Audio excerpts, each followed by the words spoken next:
Transfer का एक ऐसा सिस्टम जिसकी वजह से लाखों लोगों का पीएफ फंस जाता है और इसे सुधार करना पीएफ ऑफिस की जिम्मेवारी है।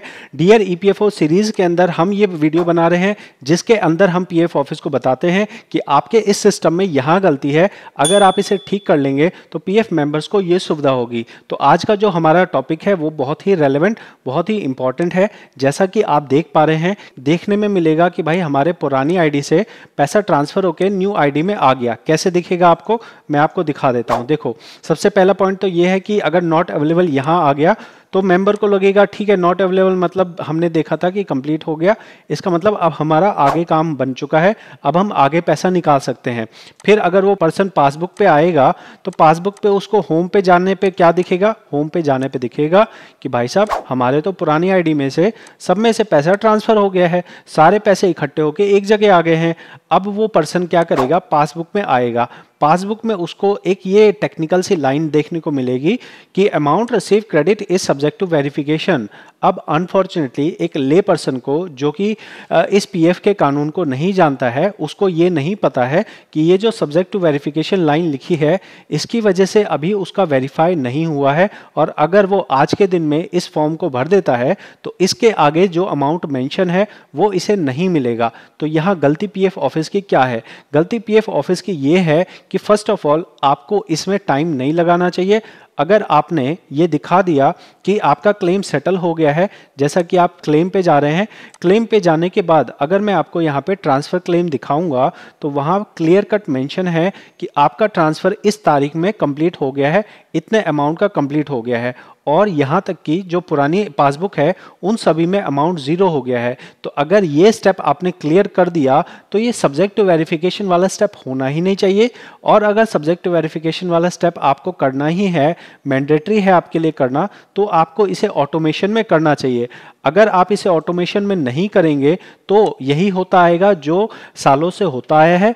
मेंबर अपना 1910 भर लेगा और इसमें सब्जेक्ट टू वेरिफिकेशन के आगे जो अमाउंट है वो उसको नहीं मिलेगा। फिर क्या होगा, फिर वो आपके पीएफ ऑफिस में ऑफलाइन फॉर्म भरने के लिए चक्कर लगाता रहेगा। उसका ऑफिस दिल्ली में है, वो रहता है बिहार में, वो रहता है पंजाब में, और वो बिहार पंजाब से आपके पीएफ ऑफिस में आके लाइन लगाए और वहाँ वो चक्कर लगाए। तो इसके लिए पीएफ ऑफिस से रिक्वेस्ट है कि आप इस सिस्टम को आसानी से ठीक कर सकते हैं। जैसे ही क्लेम स्टेटस के अंदर आपका ट्रांसफर कंप्लीट हो गया वैसे ही इमीडिएटली उसका ट्रांसफर कंप्लीट हो जाना चाहिए।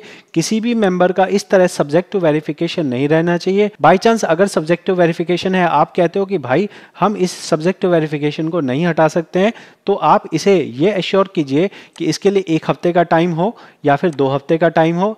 एक टाइम लिमिट बनाओ कि अगर टाइम लिमिट के अंदर ये प्रोसेस नहीं हुआ तो हम ये मानेंगे कि ऑटोमेटिक ये हो जाए।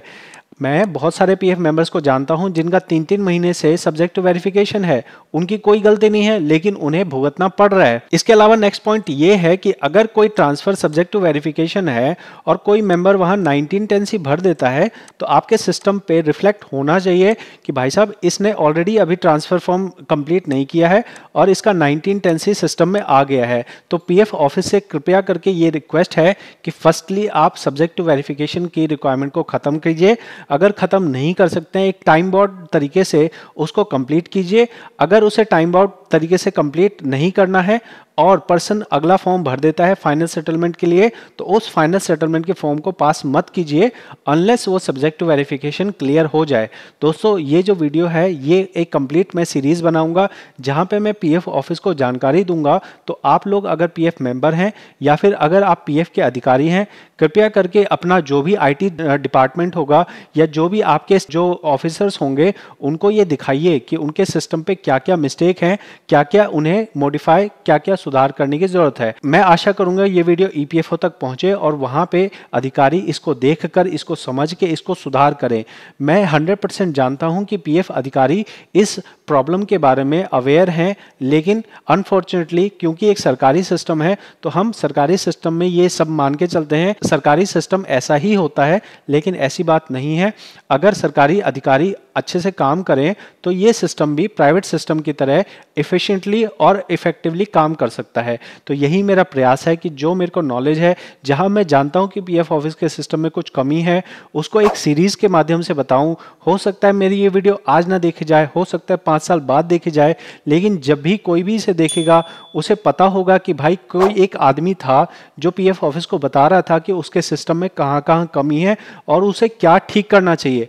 मैं सिर्फ आपको कमी नहीं बता रहा हूं, मैं उसे ठीक कैसे करना है वो भी आपको गाइड कर रहा हूं। आपको ये वीडियो आप मेरे विचार से कितना सहमत हैं जरूर कमेंट में बताएं। मैं मिलता हूं अगली वीडियो में। बहुत बहुत धन्यवाद।